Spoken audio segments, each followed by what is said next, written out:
2 Corinthians 11. I wish you would bear with me a little foolishness.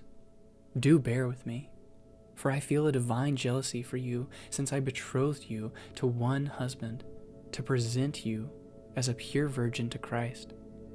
But I am afraid that as the serpent deceived Eve by his cunning, your thoughts will be led astray from a sincere and pure devotion to Christ.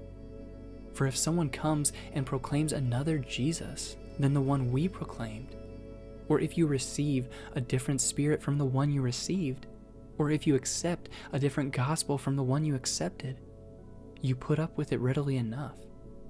Indeed, I consider that I am not in the least inferior to these super apostles.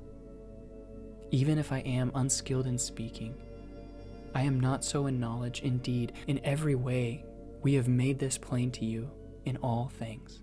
Or did I commit a sin in humbling myself so that you might be exalted, because I preached God's gospel to you free of charge? Or did I commit a sin in humbling myself so that you might be exalted, because I preached God's gospel to you free of charge? I robbed other churches by accepting support from them in order to serve you.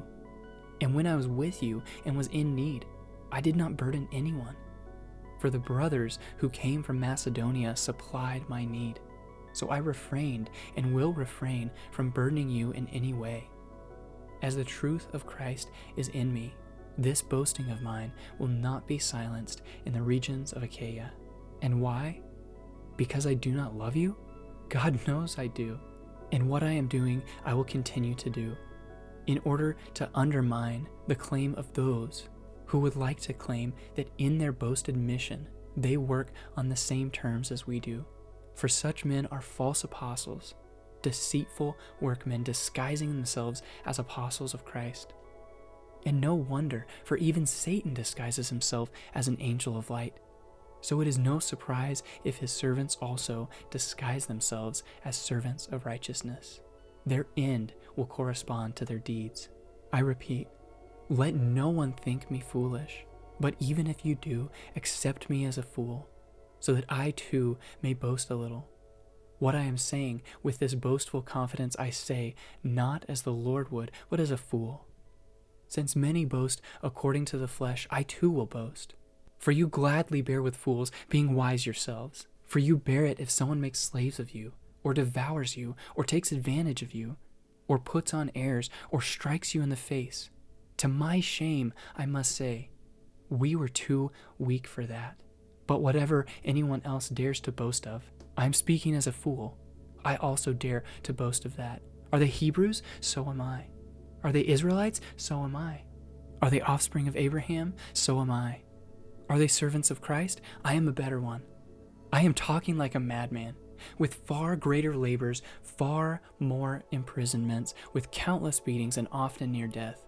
5 times I received at the hands of the Jews the 40 lashes less one. 3 times I was beaten with rods.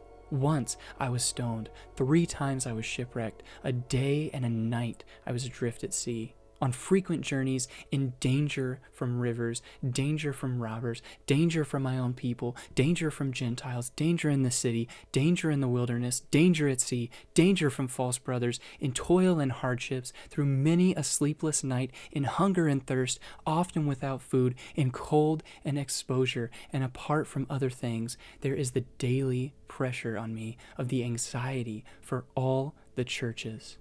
Who is weak? And am I not weak?